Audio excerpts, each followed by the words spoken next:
Hi friends, welcome to Khadija வித்திக்கு. இன்றைக்கி என்ன விலாக் பார்க்க போகிறீங்கன்னா, என்னோடய ஈவினிங் ஒரு நாள் விலாக் தான் நீங்கள் பார்க்க போகிறீங்க. இன்றைக்கி என்னோடய செயின் பிஞ்சு போச்சு. அதனால் நாங்கள் என்ன பண்ணணும், மங்களன் மங்களுக்கு போய் பற்ற வைக்கிறதுக்காக போனோம். மங்களன் மங்கள் லாஸ்ட்டு மாடியிலேயே பற்ற வைக்கிறதுக்கான இடம் இருக்குது. அங்கே போய் தான் நாங்கள் பற்ற வைப்போம். எங்கே உங்களுக்கு செயின்லாம் அந்து போச்சு, நாங்கள் எங்கேன்னு தேட வேணாங்க. நீங்கள் மங்களன் மங்கள் வந்தீங்கன்னா நைட்டு 9 மணி வரைக்குமே உங்களுக்கு அந்த கடை ஓப்பனில் இருக்குது. அதனால் அங்கே போனீங்கன்னா கண்டிப்பாக நம்ம பற்ற வச்சுட்டு வந்துடலாம். ரேட்டும் ரீசனபிள் ரேட்டாக தான் இருந்துச்சு. அதை முடிச்சுட்டு நாங்கள் என்ன பண்ணோம், அப்படியே எங்கள் அண்ணன் வீட்டுக்கு வந்துவிட்டோம். ஏன் தெரியும்னா, எங்கள் வீட்டில் நிறைய முருங்கைக்காய் காய்ச்சிருந்துச்சு. சரி, அதை கொண்டு வந்து நம்ம எங்கள் அண்ணன் வீட்டில் கொடுத்துட்டு போகலான்னு வந்திருந்தோம். பாருங்கள் எவ்வளோ காய் தெரியுமாங்க. இவ்வளோ காயை வச்சு நான் என்னங்க பண்ணுறது. அப்புறம் எங்கள் அண்ணனுக்கு கொடுத்தேன். நல்லா இருக்குங்க எங்கள் காய், ரொம்ப ரொம்ப டேஸ்ட்டாக இருக்கும். குட்டி குட்டி குட்டியாக தான் இருக்கும். ரொம்ப ரொம்ப டேஸ்ட்டாக இருக்கும். 2 காய் போட்டாலுமே சாம்பார் அப்படி வாசனை அவ்வளோ சூப்பராக இருக்குங்க. அதனால் எங்கள் அண்ணன் வீட்டில் கொடுத்துட்டு பாப்பா உடனே ஏதாவது எனக்கு வாங்கி கொடுமா சாப்பிட்றதுக்குன்னா, சரின்னு கடையில் போய் அவளுக்கு ஜூஸு ஏதாவது ஸ்நாக்ஸ் ஏதாவது வாங்கி கொடுத்துட்டு நாங்கள் அப்படியே கிளம்பிட்டோம். அப்படியே கிளம்பி வீட்டுக்கு கிளம்பியாச்சுங்க. அவ்வளோதாங்க இன்றைக்கி ஈவினிங் ரொட்டீன்லாக நாங்கள் இந்த மாதிரி முடிச்சுட்டு நாங்கள் வீட்டுக்கு வந்துட்டோம் ஃப்ரெண்ட்ஸ். இங்கே பாருங்கள் ஃப்ரெண்ட்ஸ், நேகாவுக்கு நான் பேர் எழுத சொல்லி கொடுத்துட்ருக்கேன். நேகா இப்போ ஃபஸ்ட் ஸ்டாண்டர்ட் படிக்கிறா. அவளுக்கு முதல்ல பேர் எழுத நம்ம கற்றுக் கொடுத்துடணும். ஒவ்வொரு குழந்தைக்குமே தன்னுடைய பேரை இங்கிலீஷ்லேயும் தமிழ்லையும் எழுத தெரியணும். அது ரொம்ப ரொம்ப முக்கியம். இப்போயே நம்ம ஃபஸ்ட் ஸ்டாண்டர்ட்லேயே ப்ராக்டிஸ் கொடுத்துட்டோம்னா தான் சரியாக இருக்கும். இங்கே பாருங்கள், க்யூவெல்லாம் தப்பு தப்பாக போட்டு வச்சுருக்கு.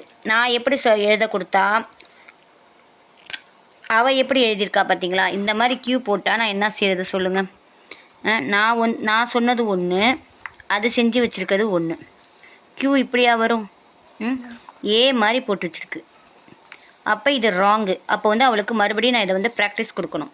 இவளுக்கு இந்த மாதிரி போட்டாலே கோவமாக வரும். ஏமா இப்படி போடுறேன்பா. ஆனால் இப்படி போட்டால் தான் அதுகளுக்கு நம்ம செய்கிறது தப்பு அப்படின்னு தெரியும். அழிச்சு எழுதுன்னு சொன்னோம்னு வச்சுக்கோங்களேன், கண்டிப்பாக அதுகளுக்கு மெமரியிலே நிற்காது.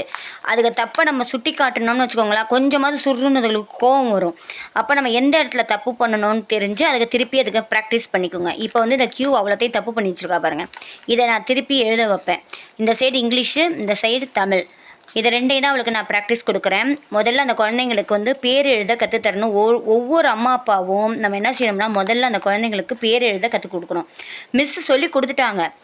மிஸ்ஸு தமிழில் எழுதுறது எப்படி, இங்கிலீஷில் எழுதுறது எப்படின்னு சொல்லி கொடுத்துட்டாங்க. ஆனால் நேகா பாப்பா மறந்துட்டா. இதுக்கு காரணம் நானும் ஒரு காரணம் தான். ஏன்னா வீட்டில் நான் சொல்லி கொடுத்துருக்கணும். அதுக்கப்புறம் நான் அதை மறந்துட்டேன். வேறு சப்ஜெக்ட் எடுக்கிறேன், அதனால் மறந்துட்டேன். நான் டியூஷன் எடுக்கிறனால ஃபஸ்ட் ஸ்டாண்டர்ட் அவள் கவர்மெண்ட் ஸ்கூலில் தான் படிக்கிறா. கவர்மெண்ட் ஸ்கூலில் இங்கிலீஷ் மீடியத்தில் படிக்கிறா.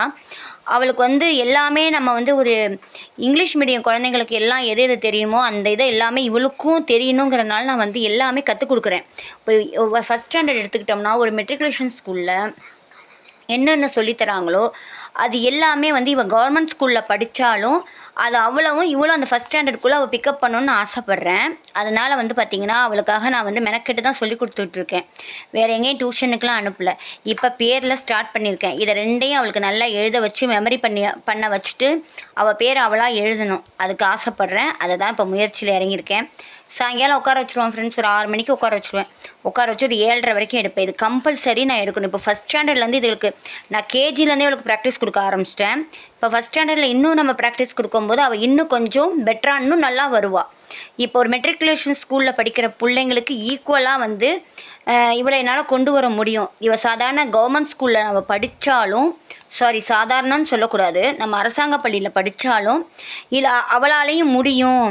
எந்த ஸ்கூலில் படித்தேன்னா அந்த டேலண்ட்டை நம்மளால் கொண்டு வர முடியுங்கிறதுக்காக தான் நான் இப்போ அவளுக்கு சொல்லி கொடுத்துக்கிட்டு இருக்கேன். இதான் இன்றைக்கி நான் நடத்திக்கிட்டு இருக்கேன் ஃப்ரெண்ட்ஸ்.